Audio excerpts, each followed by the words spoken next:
All right, welcome to another video. So you know what these bastards did? You know what they did? Where he at? Oh, he's not there. So every night since I've been coming here, not every night, but when I come here and I leave at night, they always have these perp outside waiting, right? So I went down, I had to take garbage downstairs. I went down in the basement and this person came up from the side doors, right? I guess to try to avoid the camera from the building in the lobby. So they must have left the side gate open so that he can come in there. See how these cowards work? I have to tell you, see how they're cowards, right? And this is what they do, right? They get so confident, okay, because they think that they can exert their power over an individual because I'm just one person, and they think I'm helpless and defenseless, right? And that may be true to a certain extent, okay? But like I said, when people engage in bullying, you got to stand up to them. And I've always been the type of person that I don't back down to bullies, okay? I confront bullies, all right? I've always been like that. I teach my kids to do the same thing also. And I teach them to also stick up for others when they see other children are being bullied, to always stick up for them. I just had a conversation with my daughter yesterday about that. I tell her, I said, you and your brother, you stand up when you see kids are being bullied, you stand up for them. And both of them have. And I always tell the school teachers, the faculty, I said, listen, don't call me because some kid decides that they're going to bully my kids, and I come to you guys and talk about it, and you guys do nothing about it, and then that student or those students get their asses whipped, right? So same thing that happens, right? So my son, this bully keep bullying him. Again, the faculties didn't say anything. I went up to school plenty of times, and guess what? He turned around and he whooped that bully's ass. My daughter did the same thing too, okay? Too many times because, our parents are so religious that they teach us to be passive and docile. Meanwhile, other adults are teaching their children, okay, to go and bully other kids. Now, I've been to my son's school many times, and I've told him, I said, one of these days, one of these students is going to pick on the wrong student, and then y'all going to have a problem on y'all hands. And what happened? Okay, apparently this kid was being bullied. He came to school one day with a gun, right? Because these people in their religious fanaticism refuse to look at the reality of situations and put a stop to the bullying and stuff like that, right? All because of their religious belief. And particularly if a kid may not be in their religion,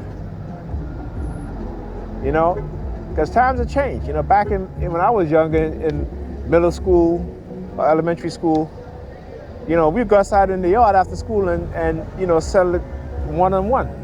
Yeah, you may have some people jumping in, but you also have all your friends going to jump in too. So they know that, no, if you're jumping, it's going to be a brawl. Nowadays, these kids are not doing that. Okay? They have weapons readily available to them, given to them by those on the police force. Okay? Those who within the community are working with the police, trouble young people, right? And so they always know exactly who to approach, okay? They know, because again, you had the white supremacist, this white racist system is the one that created the environment, okay? Particularly when I talk about this stuff to my family, they was like, oh, always blaming white people. Well, who created the system? Who created the system?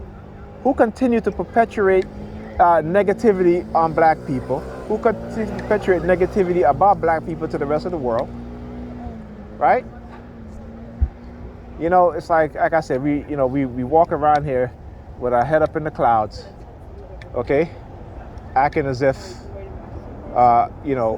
we're not struggling in America, acting as if we're not surviving in America, that we're living. We're not living, we're surviving. That's the difference.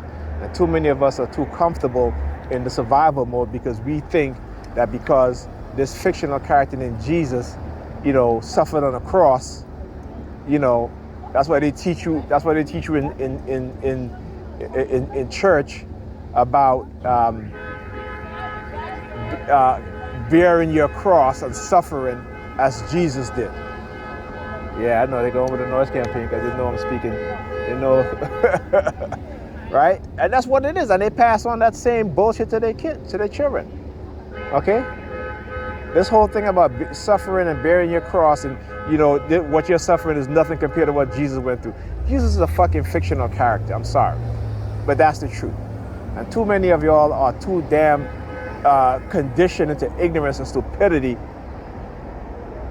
right? To separate fiction, right, from, I should say, allegorical stories that's supposed to teach you a lesson, as opposed to factual things, all right? And I keep saying, if you want to learn, what the heck? Anyway, listen, it is cold out here. It's not that warm out here. And like I tell you, these young women today, they dress worse than we young women when we were younger. I'm 52, all right? They're wearing short dress, skirt at night. You can see their behinds. But, that's what happens when you have no fathers in the house.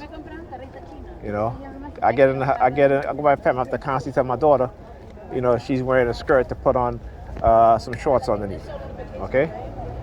Because she's young and, she likes to sit down and, and I said to her, I said, that's, it's not appropriate for you to be sitting like that when adults are here like me, and you have a brother. Have some respect for yourself. So she always needs to wear a short or, one of those athletic shorts, all right? So, yeah, look at this shit. It's ridiculous. Ridiculous.